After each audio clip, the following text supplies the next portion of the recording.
اٹک jail کے قیدی number 804 Imran Ahmad Khan نیازی کے جرائم کی تفصیل ملاحظہ فرمائیں۔ پہلا جرم، جس ملک کی غریب لاچار عوام کے ہزاروں لوگ ماہانہ کینسر سے مر جاتے تھے، اس قوم کو چندہ جمع کر کے 3 کینسر اسپتال بنا کر دیے جہاں 70% لوگوں کا مفت علاج ہوتا ہے۔ جرم نمبر 2، جب اس کی سابقہ اہلیہ جمائمہ نے اسے کہا کہ یا میرے ساتھ لندن میں عیش کی زندگی گزارو یا مجھے چھوڑ دو، تو اس نے پاکستان کو چن لیا، بیوی کو چھوڑ دیا، یہاں تک کہ لاکھوں پاؤنڈز جو جمائمہ کی دولت سے اسے ملنے تھے وہ یہ کہہ کر ٹھکرا دیے کہ مجھے ان پیسوں کی کوئی ضرورت نہیں۔ تیسرا جرم، 40 سالوں سے ایک دوسرے کو سیاسی اقتدار بانٹنے والے سیاستدانوں کو عوام کے سامنے اس نے ایکسپوز کر دیا۔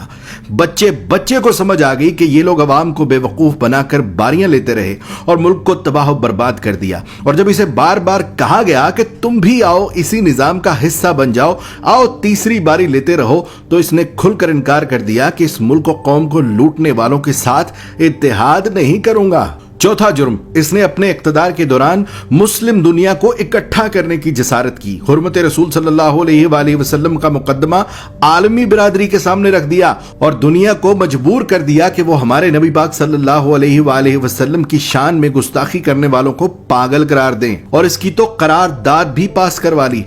پانچواں جرم سن لو، اپنے اقتدار کے دوران مال بنانے کی بجائے غریبوں کو 12 ہزار روپے دینے شروع کر دیے، ہر خاندان کو 10 لاکھ روپے کا مفت علاج کروانے کے لیے صحت کارڈ جاری کر دیے۔ چھٹا جرم سنو اس کا، جب ہندوستان نے مقبوضہ کشمیر کا سٹیٹس زبردستی بدلا تھا تو اس کو بھی عالمی برادری کے سامنے لتاڑ دیا، اس کے ساتھ تجارت یہ کہہ کر بند کر دی کہ جب تک تم کشمیر کا سٹیٹس بحال نہیں کرتے تم سے تجارت نہیں کروں گا۔ ساتواں جرم، جب اسے پوچھا گیا کہ کیا ماضی کے سیاستدانوں کی طرح آپ بھی امریکہ کو اجازت دیں گے کہ وہ پاکستان میں بیٹھ کر افغانستان پر حملے کرے، تو اس نے کہہ دیا ایبسلیوٹلی ناٹ۔ آٹھواں جرم، اس قیدی نمبر 804 عمران احمد خان نیازی نے پاکستان کی تباہ و برباد ہو چکی کپڑے کی انڈسٹری کو دوبارہ شروع کرنے کی جرت کی، یہاں تک کہ اتنی لومیں چلا دی کہ کام کرنے والے کم پڑ گئے اور دنیا جہان سے پاکستان میں کپڑے کے آرڈر آنا شروع ہو گئے۔ جرم نمبر 9، جب اسے اقتدار سے زبردستی نکال دیا تب بھی یہ ملک چھوڑ کر بھاگ نہیں رہا تھا،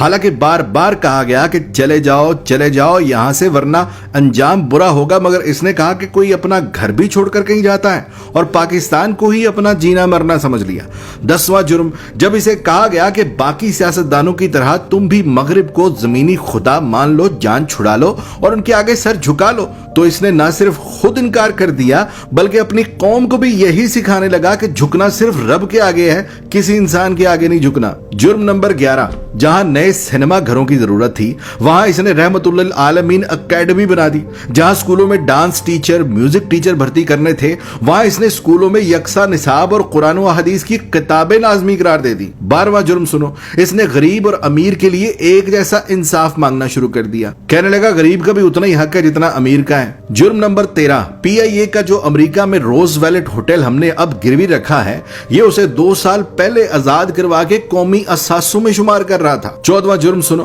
یہ اوورسیز پاکستانیوں سے لاڈ کرتا تھا، انہیں ایک باپ کی طرح سہولیات دینا شروع کر دی تھی۔ بیرون ملک وفات پانے والے اوورسیز پاکستانیوں کا جسد خاکی پاکستان لانے سے لے کر تدفین تک کا سارا خرچ بیت المال سے دینے لگا۔ بیرون ملک جیلوں میں قید پاکستانیوں کو آزاد کرا کر پاکستان لا رہا تھا، اور یہاں تک کہ اوورسیز پاکستانیوں کو ووٹ ڈالنے کا حق دینے لگا تھا۔ جرم نمبر 15، اس نے اپنے ہر اس ساتھی کو چھوڑ دیا جس نے کرپشن کی، جہانگیر ترین جیسے دوست کو بھی کرپشن کا مال بنانے پر خود سے الگ کر دیا اور تا حیات سیاست سے نااہل کروا دیا۔ قیدی نمبر 804 عمران احمد خان نیازی کے جرائم کی تفصیل بہت لمبی ہے، لہذا بقیہ جرائم سننے کے لیے دوسری ویڈیو ملاحظہ فرمائیں۔